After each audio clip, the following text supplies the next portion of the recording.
welcome back to SPINCast. My name is Sheridan, and today we are here with another episode of Jobs in Esports. And today we'll be talking to Aram Howard and discussing his journey from collegiate esports to now working for MSI and on a variety of different esports projects. So Aram, if you want to introduce yourself and talk about how you got your start in esports, what games did you start playing, how did you discover esports, stuff like that. Yeah, well, Sheridan, first off, thank you so much for having me. I know we had to change around the dates a couple times, but super excited to be here and talk about that. But yeah, my name is Aram Howard. Like you said, I currently work for MSI full-time. There I wear many hats because I come from collegiate esports, so that's how it goes. But mainly I do the data analytics for North America. I do automation routines for building tools for internal stuff, and then I also do channel program work, which is a fancy way of saying I go to events, I train people, I get to talk to all the cool folks in the industry. In addition to that, I've done a whole bunch of freelance work for various orgs out there, space station gaming, space-time strategies, more than just space companies, I promise, but there's a whole bunch. And yeah, I guess you asked how I got my start in esports.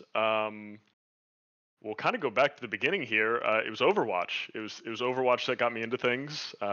Was playing at a decently high level. Found out I was going to the University of Alabama at the time. Found out they had a very, very fledgling esports program. I think at the time when I joined, it was pretty much just they had an Overwatch team and a League of Legends team. It wasn't like B teams, C teams, anything like that. It was like, all right, there's like 20 people kind of playing games together.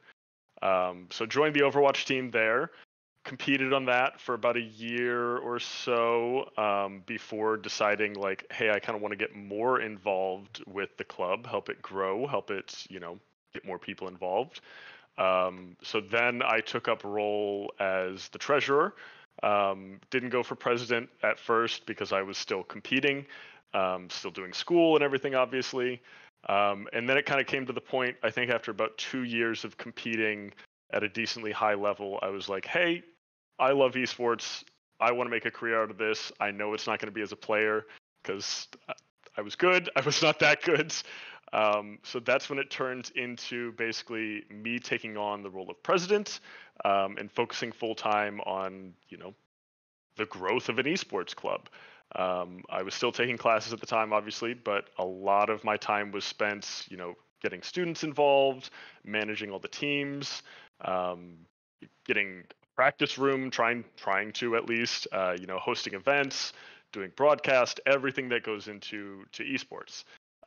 So that pretty much kickstarted everything. That led to me doing freelance work for other companies, and then eventually that freelance work and my experience with the club led to me getting hired at MSI. So that's kind of the very condensed high-level overview of how it all happened, and happy to talk about any of that more in depth, but that's the TLDR. Yeah, that's awesome. And in your role at MSI, I know you kind of briefly went over it, and you're traveling to events and training people. What are you specifically training them in, and can you maybe detail your work with MSI a little more? Yeah, of course. So my travel is kind of split into two categories. There's retail training, which is where I will basically go to a Micro Center, a Best Buy, B&H Photo, wherever we sell our computers, and I'll do trainings directly with the store associates who work there. Right? It's kind of like that last mile effort of like, we do marketing, we do sales, we do all this other stuff, but none of that really matters if the people who are actually selling our computers don't know what they're selling, right? So I'll go talk with them, get feedback on what's doing well, what isn't doing well, why our stuff is or isn't selling, train them on new stuff we're releasing, and kind of go through that whole process, make sure the people who are actually selling our stuff know what they're talking about. And then the other category is kind of like the classic dream hacks, the PAXs, that kind of stuff, where I'll do, panels or partner with, some of our partners like Intel or AMD, NVIDIA, and basically give like, trainings on what MSI is offering right now for the general kind of consumer knowledge.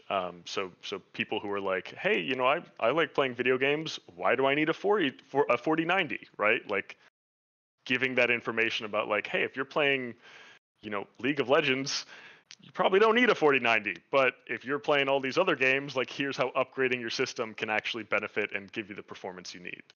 And then can you talk a little bit about your collegiate esports journey from starting your first semester at the University of Alabama? How did you become involved with the esports club? I don't know if you said specifically how you found it, but and then how did you help grow the club as the president? What did that role kind of look like? Yeah. So I actually didn't get involved in esports until I think like halfway through my sophomore year at Alabama. First year as a freshman, I was I'll say a traditional athlete, I guess. I was on the crew team, the rowing team, so that was a good chunk of my time. And then I was kind of, you know, just playing video games in my free time. It wasn't until my sophomore year where my roommate at the time, Matt, aka Smirk, shout out to him, love him to death, was like, I almost want to say he found it on Reddit or something, because it was very, very small. It was posted on like the, you know, Crimson Tide subreddit, and it was like, hey, we have an esports team for Overwatch. Tryouts are next week or something. So he and I had been playing Overwatch at the time, signed up for tryouts, and then, you know, made the team. And from there, we kind of just got involved in the community. And that was kind of like, you know, the start to everything.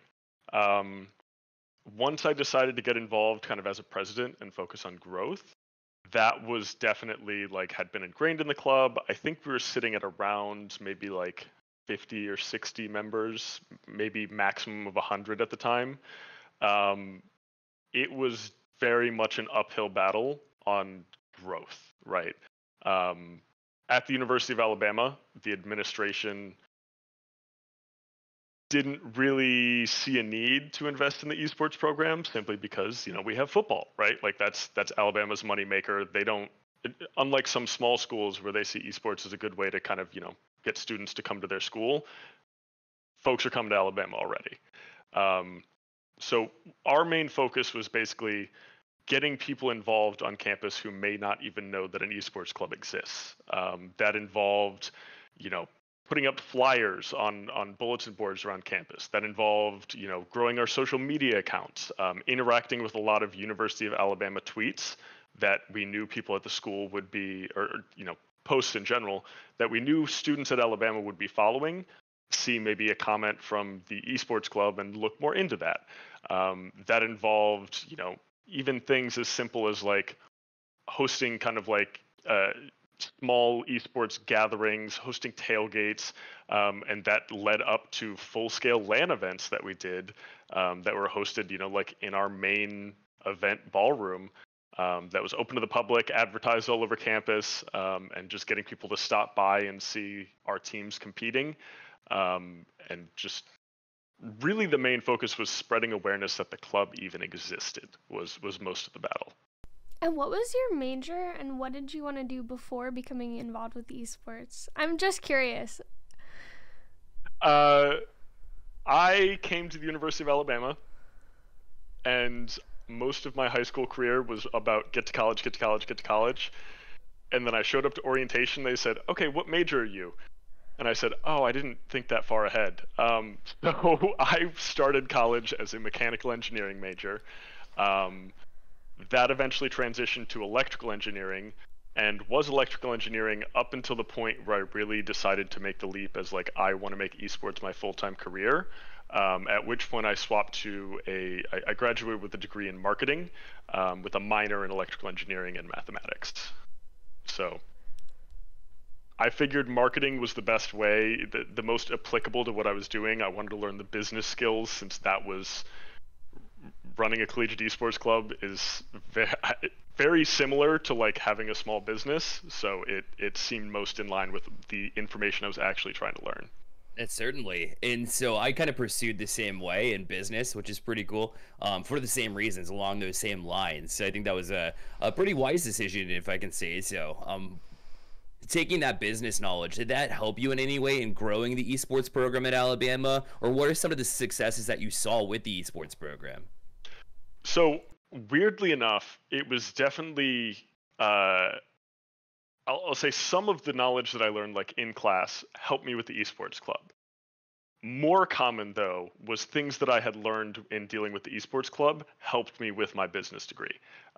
There were so many times where we'd be learning something in class about, you know, whatever it may be, and I would realize that's something I'm already doing, you know, have been doing for a year now, trying to grow this club, you know, working with people.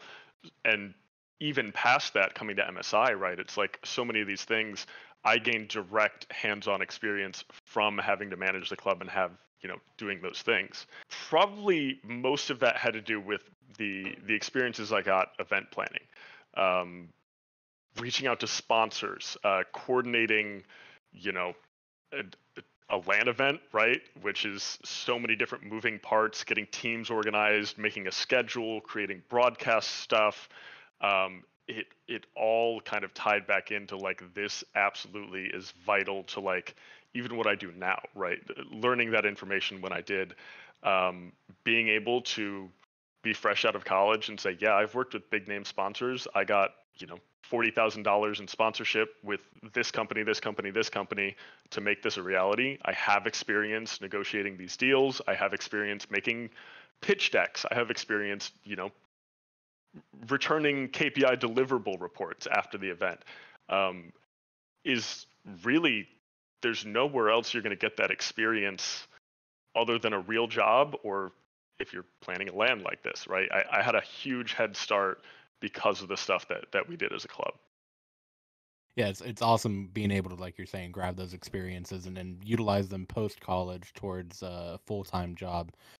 Just out of my curiosity, what was more of a challenge, would you say, in growing the esports club? Would it be marketing to your endemic population at Alabama and trying to recruit people that are already there? Or is it reaching out to people that are maybe already interested in Alabama and you're trying to convince them with that esports factor? And then second part to that question, are there any other major challenges you faced outside of marketing? Sure. I think our main focus, my main focus, at least the direction I was trying to push it, was Alabama has, I don't recall the number off the top of my head, it's like 30,000 or 40,000 undergrad students, right? That is a massive number of folks, many of whom, you know, whether they're hardcore CSGO players or they boot up their Xbox and play Fortnite every once in a while, right? Many of them are gamers. So it seemed to me that it would be misguided to target those who weren't even at Alabama yet before we had a strong foothold in the community that already existed there. So most of our focus was on the endemic students who already were there, already probably played video games, might be interested, might watch some Twitch streams. That was our focus. Once we started talking more to the university administration, talking about getting, you know, an esports practice room, facilities, full university support, the administration was much more interested, understandably so, in targeting, you know, high schoolers or folks who might be interested in going to Alabama, because at the end of the day, their main goal is getting people to come to the university. So there was definitely a shift in what the university wanted versus what our goals were once we started talking and working more closely with them, because then we started doing, you know, like high school outreach events, sponsoring, you know, like high school, middle school Rocket League finals, right? You know, having our Rocket League team go out and, you know, talk to the kids there, talk to the students there, bring some Alabama merch and stickers and stuff. Like, that was definitely a transition of goals once that happened. I think what we've learned from like this portion of the interview is like how college esports can provide you with such like invaluable experience that you have to learn all of that yourself. Like all of those things you listed for running your LAN event, having to make the pitch deck and return all these reports. Like, I can't think of, I'm sure there's other clubs that do a lot of stuff like that, but I feel like it's something that you really have to learn on the ground before you get into the workplace. And I also appreciate that you have a marketing degree, and there's a lot of discourse about esports degrees, but being able to take a degree that you can, put towards esports, you can put towards actual anything else. I think that's very valuable. And so you started working for MSI in February 2022. What was that interview process like? What did you learn from this process, and was there anything that was surprising to you? Yes. So funnily enough, I think my first interview with MSI, like the first start of the interview process, was either November or December of 2021. It was a good couple months ahead of time. I will say, obviously, take my process with a grain of salt, because this was right during the resurgence of COVID at the end of 2021. And California was re-entering a lockdown, which is where I am now in California. So the interview process was a little bit like, okay, they were on a hiring freeze, and then they weren't. It was a little sketchy. But my interview process started, talked to the person who is now kind of, my counterpart and does a lot of the same stuff I do. We kind of work in tandem together. There's two of us. So my first interview was with him, basically seeing, hey, more of a screening interview of like, do we mesh well? Is there good communication? Nothing really super in-depth discussed about the role. There were 3 interviews in total. The second one was with my current boss, who basically oversees all of the account managers and oversees my role. And that was more discussing, what my goals are, what I'm looking to do with the company, what MSI is looking for, kind of a little bit of a higher level of, okay, is what you're looking for aligning with what we're looking for? How do your experiences match up? That kind of thing. And then the third and final interview was with our VP of sales, and that was more of an in-depth kind of like, really, how is this going to work out? Talking about compensation, talking about exact roles and responsibilities, talking about, timelines and other things. And it got kind of more into the nitty gritty of like, are you the person we're going to go forward with? One of the things that really interested me about the interview process, and I think MSI does this in a bit of a unique way from other companies, at least from what I've heard, is they hired me, for lack of better terms, based on vibe, which is a weird way of saying it. But the talk I had with my supervisor, the second interview, was really about, hey, we don't have a direct position open for you right now. It was not me interviewing for, XYZ role. It was me interviewing because I had reached out and applied for a position. They said, hey, we don't really know if that's the right position, but you seem like an excellent candidate and we want you on the team.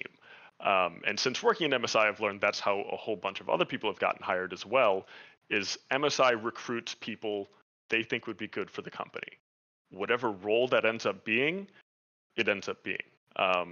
So I was basically hired on, didn't really, there were some expectations of like, hey, this is what your role will probably be. And that was, things like travel, working with esports, working with the stuff that I do. But during the first 3 months, we have a probationary period.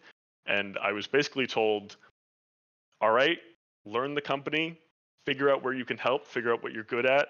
We have all the tools here for, if you need help, if you need whatever, but figure out what you can do, because there is no set role for you at the moment. After 3 months, we're going to determine what we think is best for you, what you think is best for you, and make that work. So that's kind of why at the moment I wear so many hats at MSI, because I enjoy doing that. I enjoy working on different things in the company. So it very much was, I'm grateful for the fact that it was me determining my own role, if that makes sense. It does. Would you say that you used a similar approach to find players or members of the club program at Alabama? Did you go off vibes when you're trying to find players and club members? Players, I'll say not as much, Sure. because obviously there's that level of like, you have to be good at the game. In terms of getting people involved in the club as a whole, 100%. There were folks that, I would just run into on campus or have a class with. I'd see they have like a gaming laptop or watching a Twitch stream in class, and, would have a conversation with them, be like, hey, we do this thing, this is cool. And then definitely for Like our coordinators are for our volunteer staff in the club administration, because we had officers, but then we also had like social media managers, event coordinators, all this other stuff. That was 100% based on vibes. Since it's kind of esports is so young, I'm not looking for people. I definitely wasn't looking for people who like knew 100% what they were doing and like had a resume of experience, right? Because it was at this point where, there could be a freshman who comes in where they don't know anything about event planning, right? But I know plenty about event planning. If I can find somebody who's willing to learn and has a good vibe, so to speak, who I think would be good for the role, I can teach them all the technical experience they need. I'm just looking for someone who is a good fit for that position and a good vibe, I guess. Yeah, and you jumping into a leadership role, I wouldn't say quickly, but effectively at Alabama. How do you think that's maybe assisted you in your role at MSI or anything in the future? Do you feel more confident going into an interview process? Or I know you had touched on with sponsorship deals and stuff like that. How do you think that's maybe helped you? It's definitely helped, undoubtedly. As to how it's helped, definitely feel more comfortable in interviews, more comfortable talking with, clients, sponsors, all sorts of people, right? Because it was kind of a position where I was, the president of the club, and it's like, well, I want to make this cool thing happen. Nobody else is going to reach out to them for me, right? Like, I just got to do it. There's no other option. It also has definitely helped me in my freelance experience, because it gives me the ability to kind of,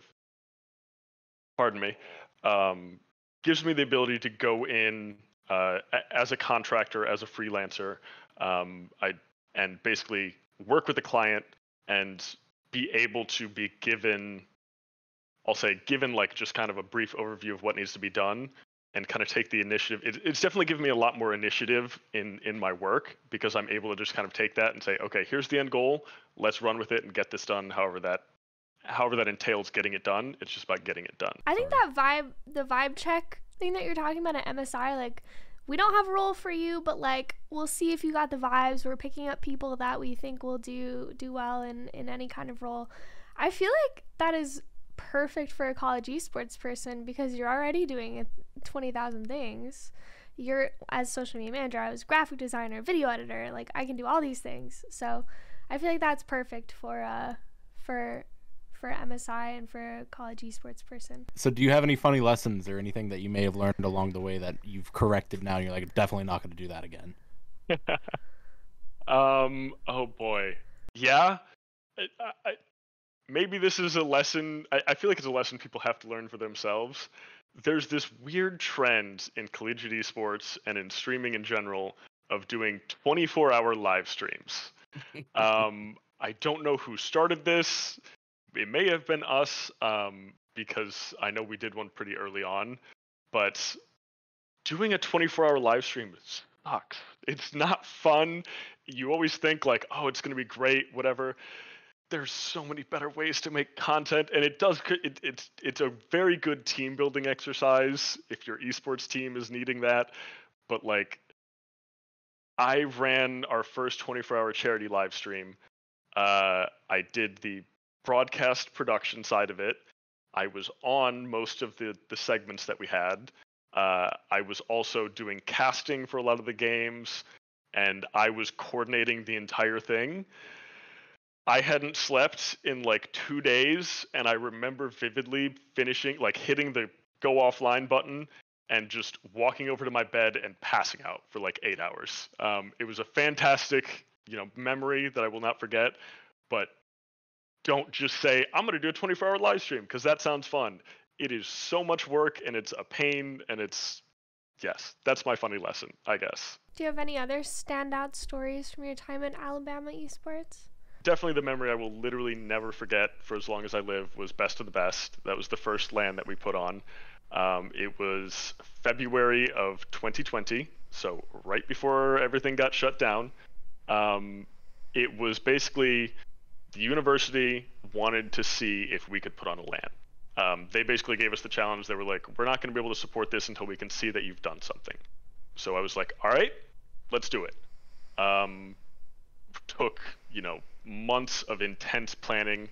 I will say I was at the helm of it, but I could not have survived without the amazing other folks that, had been working on this.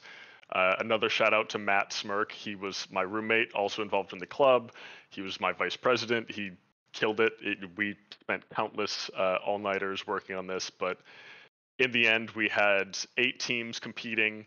We had, like I said, $40,000 in sponsorship. We had full broadcast A and B stream. We had 2 stages. We had all the computers supplied for. It was a mammoth task that had 100,000 moving pieces to all come together. And I remember that day was just pure chaos, stress, but also just ecstasy. Like just getting into the flow state of just getting everything done was something I will never forget. And then I remember vividly, we went to go get Whataburger at God, it must have been 2 a.m. after we had finished cleaning everything up with the sponsors that were in town, and just sitting there talking about the event, talking about them, saying how well it went. I will never ever forget that. And that's kind of wild for the university to ask you and your club as students to plan this entire thing, and then you're going out and getting Whataburger sponsors afterwards. What was the transition like to go from collegiate esports leader to now esports professional working person? It definitely wasn't a sudden change. It just kind of happened, I guess. I don't know at what point I went from collegiate esports person to official. I mean, maybe you could say when I get hired at MSI, but it just kind of grew. While I was in college, I started working as a contractor for Space Productions, which is an esports broadcast company. Started working with them, started working more and more with them. So I was still in college, still doing the esports club, and then doing this work on the side. And that led to me being a part of the MSI student broadcast program, which was basically zero to hero on esports production, right? Was in the first cohort and then ran the second cohort. They called me back and said, hey, we're doing another cohort of this. We'd like you to run this, be the project manager for it. And that was an entire paradigm shift for me of okay, this is, incredible, right? I think I am so proud to report that after that second cohort, everyone from the first and second cohort, we had a 96% of the people who were involved in the cohort now work full-time in esports. And that was going from I know nothing about broadcast to now they're some of the top professionals in the casting and production world. It was a magical thing that I was able to be a part of. And after running the second cohort, it was sponsored by MSI. And that was around when I was graduating, when it finished. And I kind of got the, come on, let's do an interview from MSI. And the rest is history. That's awesome. That's an amazing success. And I'm sure you are very proud of that. What's maybe some pieces of advice you could share for other leaders to put them in esport or collegiate esport leaders, that could put them in a position of similar success or maybe propel them into a pathway that you had? So there's an old quote about success where it's something along the lines of it's 50% luck or 70% luck and 30% being prepared, right? A lot of success is being in the right place, right time, just getting lucky. But you can't act on that luck if you're not prepared for it when it comes by, right? So my advice to anyone who is still in college right now, use the fact that you were in college, use it to death. You are in such a good position right now. Network with everyone you know, talk to other gamers, talk to other esports orgs, just grow your network as much as possible while you're in college. It's a lot harder to, if you're not in a position where you're doing lots of travel, going to events after you graduate, it's so much harder to build up that network. But being in a position where you have a network of people who like you professionally, right? They're oh, Sheridan, love Sheridan, I'll offer her this job, right? Then it puts you in such a better position to actually be able to capitalize on those offers that come your way. go to events, go to PAXs, DreamHacks. Yes, they're fun. Like, live it up, party, do whatever you want. But also remember that it's an incredible opportunity to genuinely network with people. And when I say network, I don't mean hand them a business card and be like, my name's Aram, goodbye, and only message them when you need something from them. Make friends. Like, that's what networking is at the end of the day, is just make friends with people, be a cool person, be someone that other people can depend on, and that'll help you immensely. Absolutely. There's nothing like a networking event. And do you have any tips and tricks for maybe those who can't get out to those like bigger events? How do you network? Let's go there. In esports and gaming, it's even easier, right? Like, because you don't have to go to those big events. Maybe you are part of like a Twitch streamers community, right? There's so many different Discords and stuff like that. Just play some games with people. I cannot tell you the amount of times that like business deals or like esports talks, deals, job offers, whatever, have happened on like Howling Abyss, right? On just like playing games with other people. It is so common that that's when like the most important talks happen, because we're all gamers at the end of the day, right? Like, whether you are CEO of a professional esports team or somebody who's just getting into tournament admin, you're probably playing the same game, right? Like, so it's just play games with people, establish genuine connections, and that's the best advice I could give.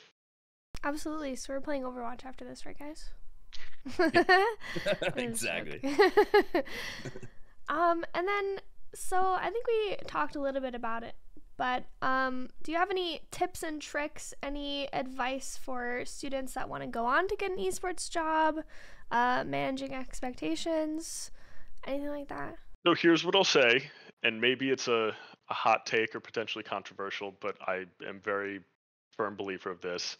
You mentioned earlier like esports degrees and that kind of stuff. I don't think that's the right path. As someone who has kind of seen a lot of the industry, get some skills that are not just esports related, and it will make your life 100 times easier getting into gaming, getting into esports, right? Because these companies, value collegiate leadership and collegiate esports club stuff, but they're not going to hire you solely based on that. You need skills that are transferable, particularly because esports is such a very young industry that nobody is an esports expert yet, right? Sure, there's some people who have been around longer than others, but this isn't like accounting where it's been around hundreds of years, right? This is something that has really only popped up in the last 20, maybe generously 30 years. And really only in the past 10 has it exploded to the degree that it has. So find a skill that is not necessarily just esports related or gaming related. Learn that, study that, and that will help you, one, get a job in gaming and esports, and two, if you decide gaming and esports isn't for you, then you still have somewhere else to go. It's a very young industry. It's a very volatile industry. And I would recommend, as much as I love it, as much as I think if you want to make a career out of it, you should go for it. Don't put all your eggs in one basket, because who knows what's going to happen when it's going to happen, right? And enjoy what you're doing in collegiate. I mean, even 100%. if you don't go on to get a job in the esports industry, you're still making connections and, forming these skills that you didn't know you could have. And then what is one piece of advice that you wish you had when you first started your journey in collegiate and like now going on to work full-time in esports in the gaming realm? If you could go back to Aram a couple years ago, what would you tell him? I'm gonna offer another controversial, maybe hot take. So in 2019, I went to DreamHack Atlanta. There was an esports summit.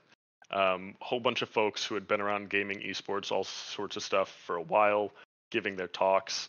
One of the people who I've since, worked with pretty closely and have thanked him for this advice.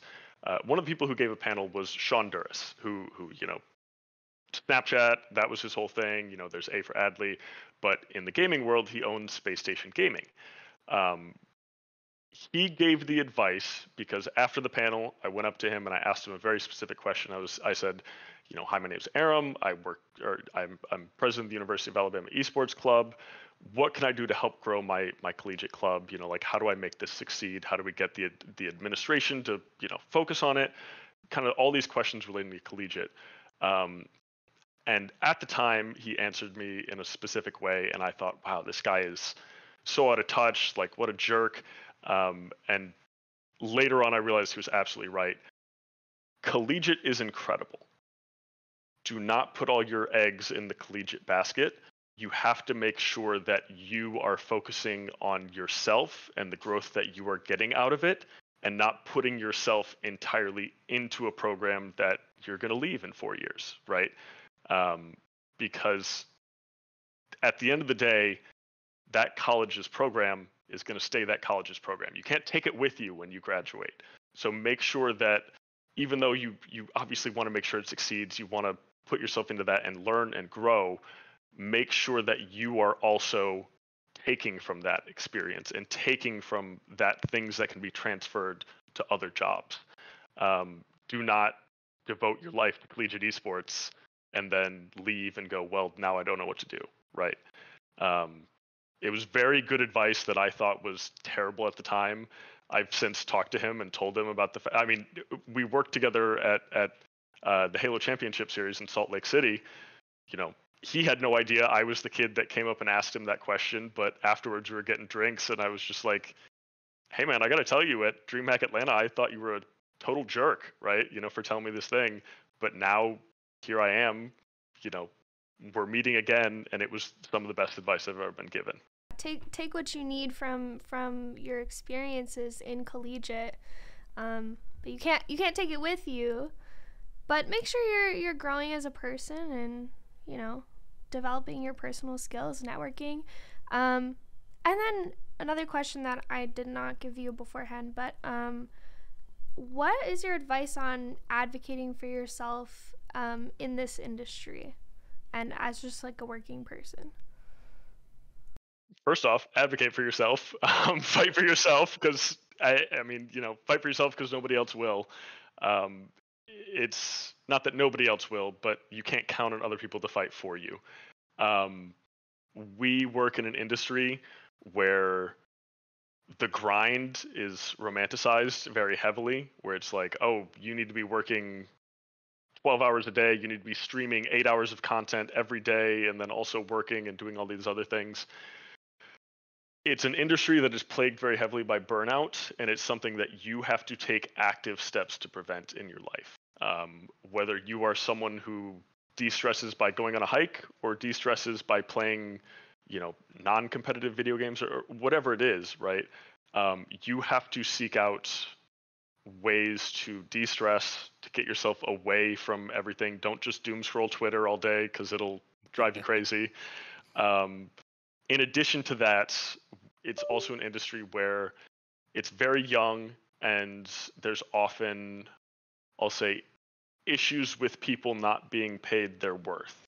On one hand, there's not a whole lot of money in comparison to like other established industries, but that doesn't mean that people should be working 12-hour days, 80 hours a week for free, right? Advocate for yourself, know your worth, and really, when I say know your worth, that means also don't say, oh, I deserve $500 an hour because I know how to do this thing. It's know your actual worth. Still fight for yourself, still push up, but make sure you have a bead on kind of where you are, what you're doing, what you're getting for what you're doing, and don't lose sight of, don't let imposter syndrome tell you, well, I've only been doing this for so long, I don't know what I'm doing. Keep an eye on what's going on. It's a very young industry, and you have to stay in touch with how things are developing, how things are updating, and what's in demand. Yeah, you're speaking absolute truth there. I think the point that you brought up about how this industry like romanticizes the grind, I feel like that is, especially as a collegiate esports person, is like, you're a student, but then since you're a student and you're so young, you're like, I can do this and I can do this and I can do this and I can do band and I can do whatever sport, and it's like, slow it down. You can't do everything, and you don't have to do everything, and you don't have to. So Feeling very called out. I think we talked about it in our last episode, but like, learn how to say no sometimes. No is a very good thing to learn. But yeah, any final thoughts here before we close it out? The one last piece of advice that I have is that any role that could exist in like a normal company, right, also exists in esports. Like, people got to pay their taxes still. People got to, turn the lights on. Like, people got to project manage. Like, that's why I say an esports degree kind of ain't it, because everything that esports companies are looking for is real. I don't want to diminish and say not fake job, but like other roles that already exist in college degree paths. I think the only other like advice that I would give is that don't let esports kill your passion. It's a weird thing to say, but a lot of people get into the industry because they're like, oh, I like playing video games. Like, I love that. That's my passion, right? And then they get so caught up in the work. They get so caught up in, all these other things. I feel like content creators especially, where it's like they're streaming all the time, and then it's just, you hear them say like, I don't like this game anymore because it's just work now. You have to set aside time to be like, I'm going to play this game, not stream it, not tell anyone about it, not do it for work or for research or anything. It's just like, I'm going to play this game because it looks fun. Like, don't let your work kill that love that you have for gaming. And what you'll find is, it should be fun. Yeah, sorry. All good. Yeah. And I think that's really, you can bring that even one further, because I do feel like, a lot of people let their passions die in that way, aka like a streamer will play a game consistently, and at the end of the day, they don't like to do it anymore. I saw that in the music industry too, where a lot of people just played music because they knew how to, rather than because they really wanted to get something special out of it. So that is an excellent point. I definitely love what you're getting at there too. Definitely. Well, last question, shout yourself out. Where can people find you? Twitch, Twitter, TikTok, anything like that? I think every single one of my socials is at Aram Howard, ARAMHOWARD. Twitter, Instagram, Discord. My email is aramhoward@gmail. Like, if you want to, literally any way people want to reach me, type in Aram Howard. I'm probably there. Always happy to talk, especially with like students or collegiate leaders. MSI is always doing stuff with collegiate folks. So if you have any questions about your, advice or looking to get events sponsored or anything, event sponsored, go talk to Christine. She handles that, but always open for DMs. All right. Well, thank you so much for joining us. That's all we have for you today on SPINCast. Bye. We are looking for the best high school Rocket League and Valorant players from across the country. Is it you? Nominate yourself or a friend to be a 2023 Stay Plugged In Coca-Cola All-Star today.